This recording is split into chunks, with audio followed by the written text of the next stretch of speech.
Hola a todos, muchísimas gracias por esta invitación. Es un gusto y es un honor estar en medio de todos estos conferencistas y en un panel tan importante. Una de las preguntas fundamentales que me invitaron a discutir acá era sobre la salud mental de los trabajadores. Específicamente de los trabajadores del área de la salud, que es quienes están aquí viendo este congreso. Pero cuando me ponía a pensaba que quizás nos íbamos a ir hacia las típicas enfermedades, hacia la cantidad de depresión, hacia los trastornos de ansiedad, el consumo de sustancias o el insomnio que todos hemos conocido. Pero de alguna manera, el objetivo de mi conferencia hoy no es focalizarme en la enfermedad mental de los trabajadores del área de la salud, sino de preguntarnos qué cosas son las que llevan a que realmente un médico tenga bienestar mental y sea una persona feliz. Es decir, me voy a parar desde un enfoque un poco más desde la promoción de la salud mental, porque ya todos hemos vivido, conocemos y podemos identificar en un alto espectro muchos de los trastornos con los que trabajamos con nuestros pacientes. Una de las preguntas fundamentales es ¿por qué a pesar de que tenemos altas especialidades, subespecialidades, ingresos económicos que son muy representativos, altos cargos en nuestros compañeros de trabajo, el nivel de felicidad y de bienestar mental de los médicos y de los especialistas no se ha incrementado de una manera proporcional como sí ocurre con el ingreso económico o con el estatus? Y esto de alguna manera nos pregunta a nosotros ¿por qué hemos abandonado el estudio del bienestar mental de los trabajadores del área de la salud?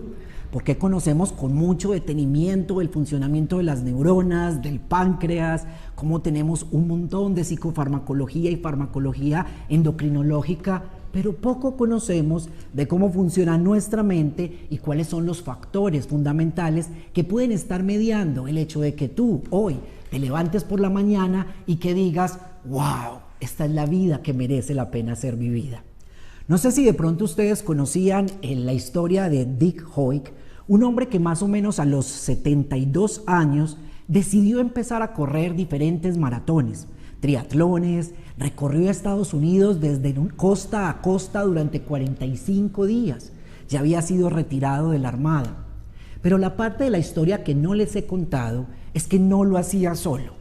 Y cuando digo que no lo hacía solo es literalmente. Andaba con su hijo, un hombre que había sufrido una circular a cuello con hipoxemia y que efectivamente pues no habían dado mucho los médicos por él y decían que iba a quedar como un vegetal. Este hombre finalmente llevaba a su hijo en todas las carreras, incluso cuando estaba nadando lo traían los botes o cuando estaban trotando, y ustedes pueden buscar o algunos de ustedes han visto esta gráfica y estos videos. ¿Y por qué traigo esta imagen a la mente de ustedes y más en un congreso académico?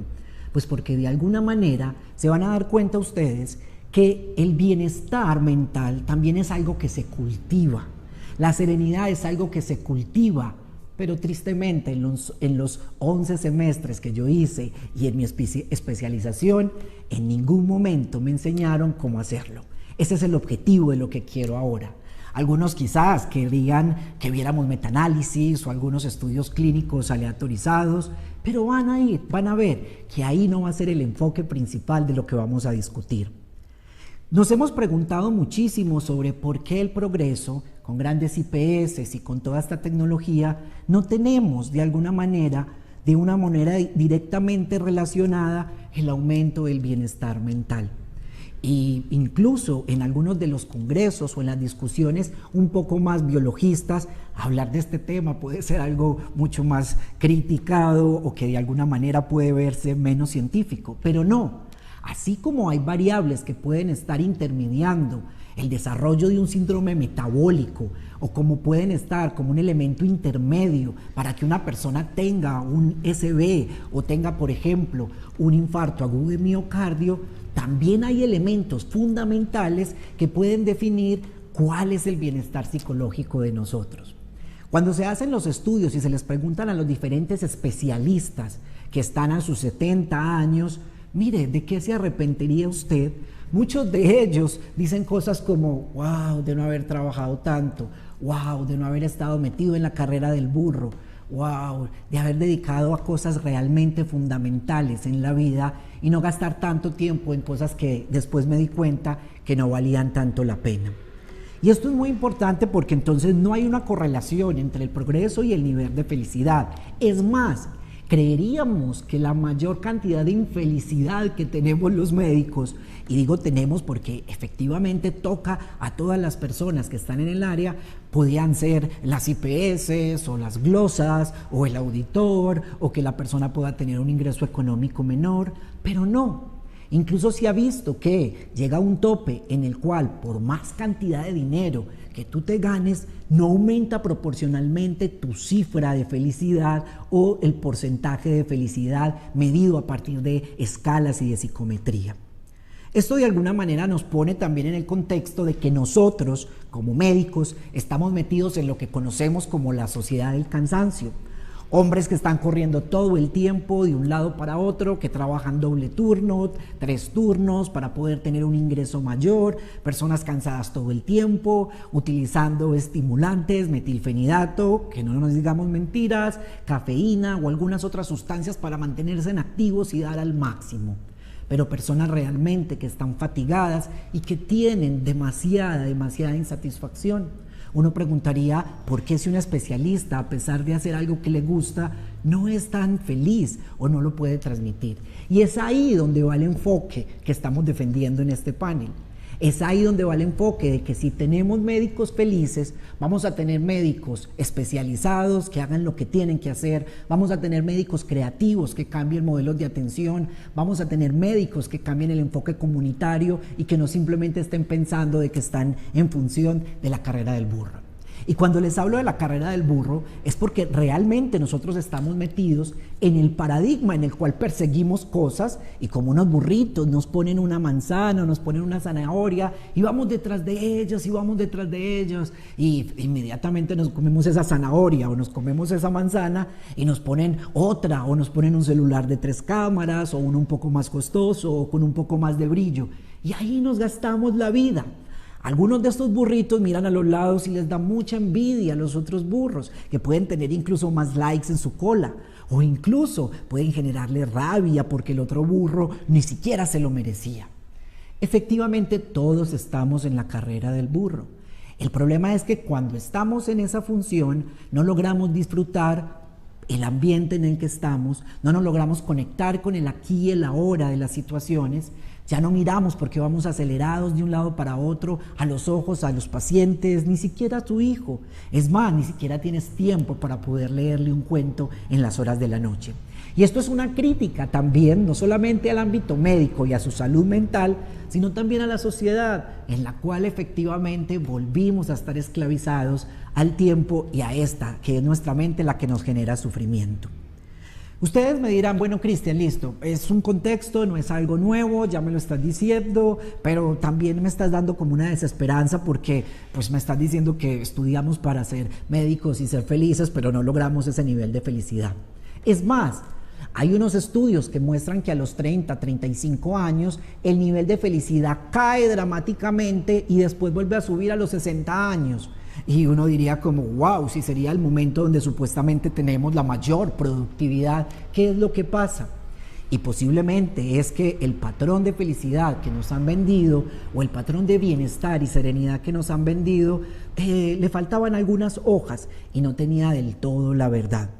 Si nosotros miramos los estudios, cuando hacemos estudios de genética y de epigenética, nos damos cuenta que el 50% del bienestar mental que tenga una persona parece que sí depende de la genética, pero un 40% depende de las acciones que tú logres ir cambiando y de las decisiones de cómo puedas ir modificando la vida. Un 10% se mete en el azar y muchas veces pues ese no lo vamos a poder concretar. Si ustedes se ponen a ver, tenemos un 40% de la torta en la cual tenemos en nuestras manos poder decir, wow, yo quiero ser un médico sereno, yo quiero ser una doctora tranquila, yo quiero ser un doctor que quizás tenga que preguntarme voy a cambiar la zanahoria o efectivamente el celular de 3 cámaras y en función de él voy a tratar de cambiar el enfoque para no estar en la carrera del burro. Basado en esto, también sumamos un diagnóstico, y es que nosotros como médicos somos ignorantes en el conocimiento de cómo funciona nuestra mente. El origen del sufrimiento de nosotros no está externamente, está en la forma como funciona nuestra mente y en 2 cosas: en avidez y en deseo por cosas que queremos y en aversión o cosas que nos queremos quitar de encima. Conocemos las resonancias, conocemos los cerebros, conocemos todo, pero no conocemos ni nos enseñaron cómo funciona nuestra mente.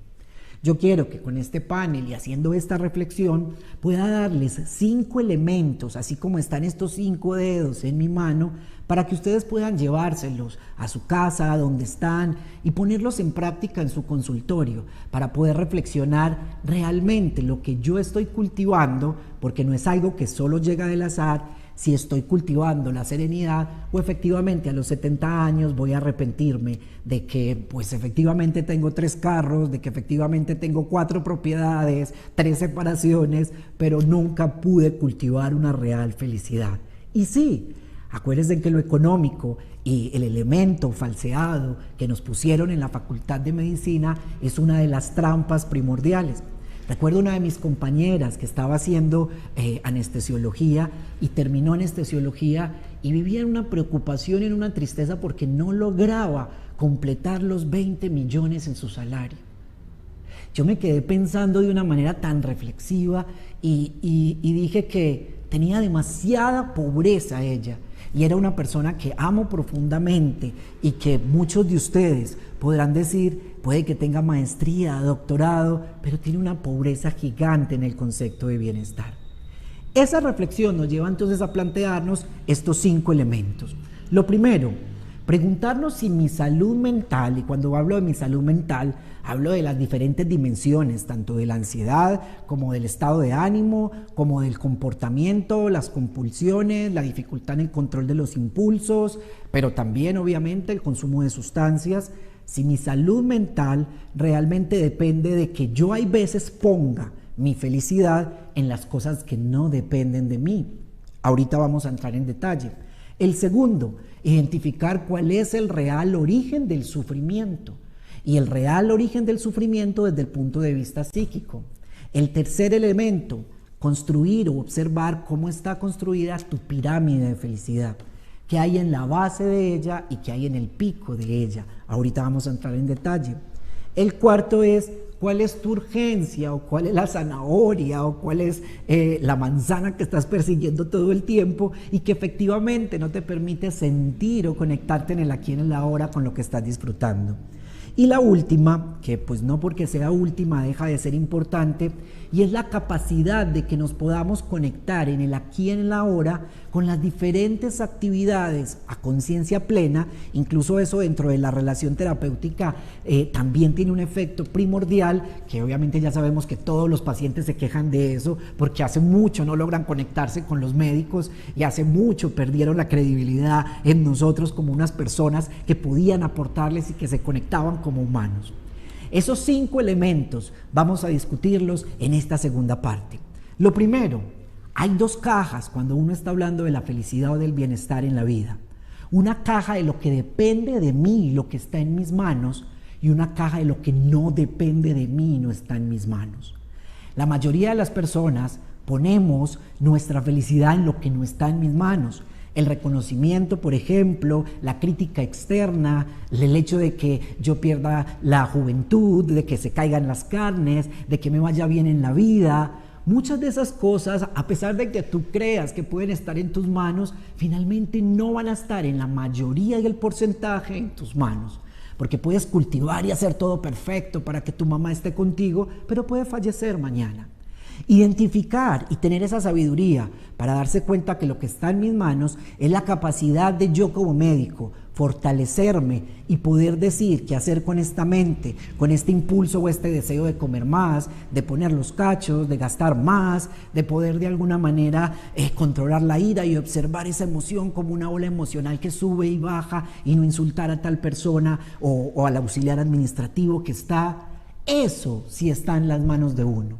Y es ese componente de la fortaleza, de las virtudes que normalmente no nos enseñan a cultivar, porque nos hemos parado y que es necesario y que lo hacemos muy bien desde el punto de vista técnico. El segundo elemento que les planteaba era identificar dónde está el real origen del sufrimiento. Y ahí nos vamos a nuestra mente. Sabemos que nuestra mente tiene circuitos de placer que todos conocemos desde el punto de vista dopaminérgico y que tiene circuitos también de aversión y todo el tiempo está evitando lo displacentero, pero queriendo y añorando cosas placenteras. Pues de alguna manera la interpretación que hagamos de esos estímulos es lo que va a definir finalmente que nosotros podamos sufrir o no sufrir. Entonces, incluso nosotros los médicos vendemos juventud eterna, salud mental eterna, vayan y miren, y efectivamente nos hemos vuelto en vendedores de marketing de una falsa realidad, en la cual no permitimos que haya el dolor, en la cual no permitimos que haya la tristeza o las emociones. El tercer componente que tenemos es el de la pirámide.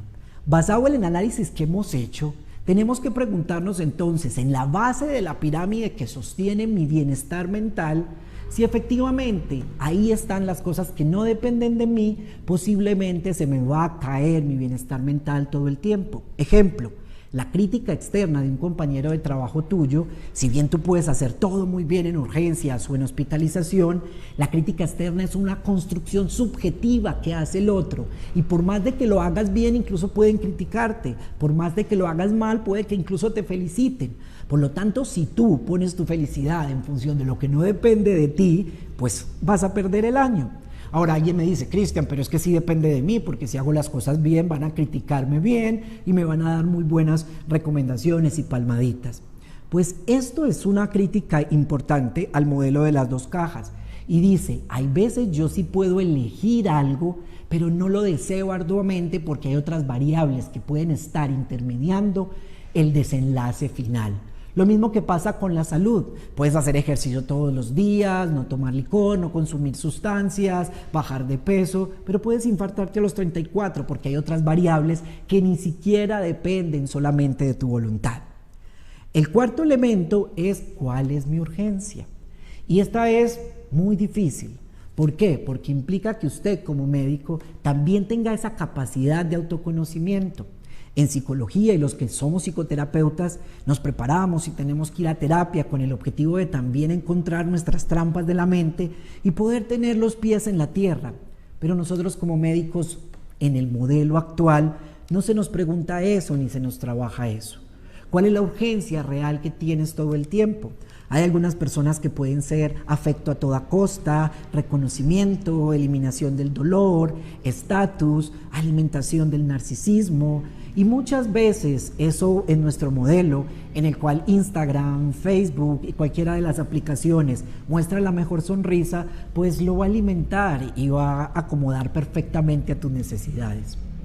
Y finalmente llega el quinto, que hablábamos de la capacidad de conciencia plena o de conectarte en el aquí y en el ahora. Y es una de las cosas que quienes me han visto o han estado en clases conmigo saben que es algo que practico y que me encanta.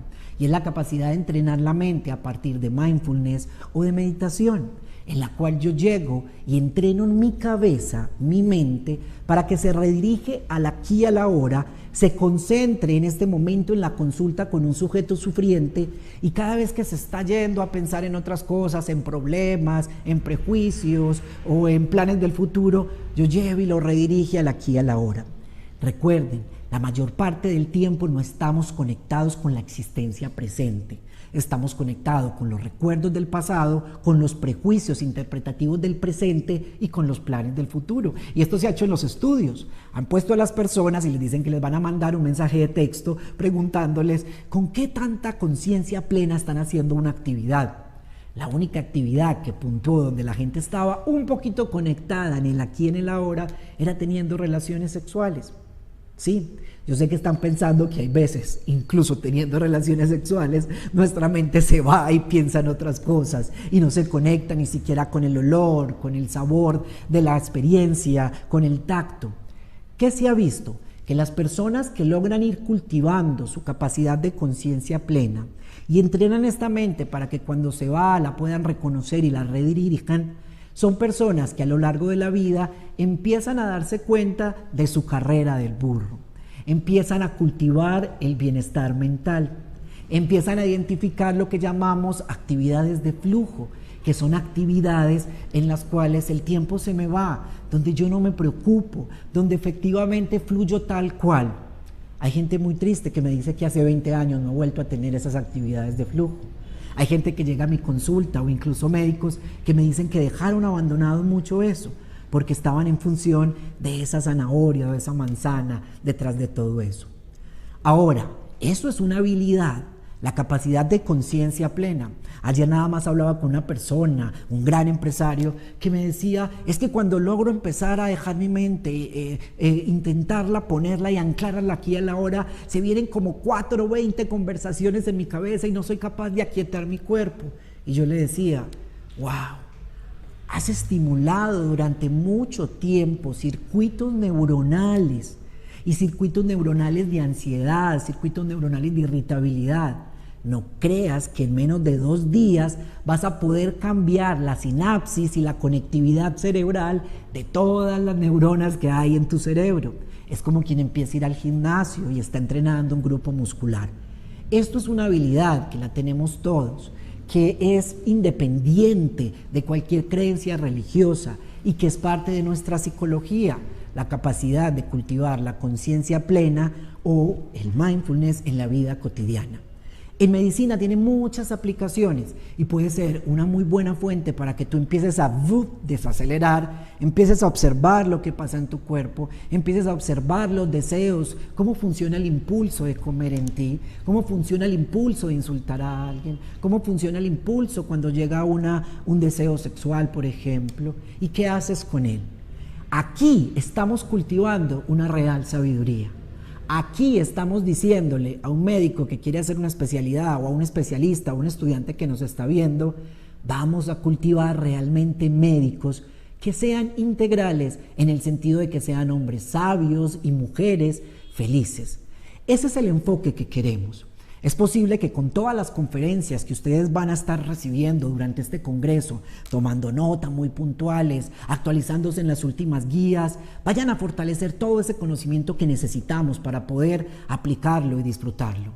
Pero mi mensaje fundamental es, si tenemos médicos y estudiantes felices y con bienestar, vamos a tener médicos y estudiantes que investiguen, que hagan extensión, que se metan a la comunidad, que creen estrategias diferentes y que tengan también la valentía y la humildad para reconocer que tienen que cultivar su mente todos los días, así como tenemos que leer en el New England, buscar en PubMed, mirar qué hay en JAMA, leer en Lancet, intentar aprender inglés para traducir muchos de los artículos o incluso poder actualizarnos en el último Harrison o en el libro de psicofarmacología. Los invito entonces a ustedes para que tengan estos 5 elementos. Primero, lo que está en mis manos y lo que no está en mis manos. ¿De qué está colgando mi felicidad? Segundo, ¿cuál es el origen del sufrimiento? Y logro identificar que mi mente es la que me genera la esclavitud, a pesar de que ya puedo tener una profesión y que pudiera tener toda la tranquilidad para vivir muy bien, sereno, serena, tranquilo, tranquila. El tercero, ¿en qué está basada mi pirámide de la felicidad o del bienestar? Y el cuarto elemento, ¿cuál es mi urgencia fundamental? ¿Cuál es la zanahoria? ¿Cuál es la manzana? O si efectivamente simplemente soy un engranaje de la sociedad del cansancio, que moriré, me volveré carbono y pues finalmente no logré entender un elemento fundamental que había y era el conectarse con el aquí en el ahora. Y ese es el quinto elemento. Traten de empezar a aplicarlo hoy, cuando me estoy alimentando, de oler, de saborear, de no estar en piloto automático comiendo o almorzando. Traten de observar a los ojos y conectarse en el aquí y en el ahora con la persona que aman. Traten de sentir el olor de las flores cuando están en la finca y no solamente estando ahí en Instagram dando likes o mirando quién pudo haber estimulado su ego. Traten de sollarse y disfrutarse el agua cuando está llegando, el aire cuando está en ese momento y logren identificar que su mente se les va. Pero no hagan juicio de valor, sino que simplemente como un niño que se pierde, uno lo redirige al aquí y a la ahora. Anímese muchísimo, y si de pronto les da dificultad, busquen por ahí en YouTube, buscan en YouTube o me mandan un correíto electrónico de que quieren aprender. Hay algunos cursos que hemos lanzado, como el curso Calma o muchos otros, con el objetivo de que las personas allá en la casa puedan entender el origen del sufrimiento y puedan cultivar su serenidad. Un abrazo a todos ustedes, colegas, especialistas, equipos de enfermería, todo el personal de salud, que le han dado muchísimo y le han dado muchísimo a toda esta sociedad durante este año y medio de pandemia. Ahora es el momento de que cultivemos nuevamente y miremos nuestros ojos hacia adentro y cultivemos nuevamente nuestra felicidad. Un abrazo gigante.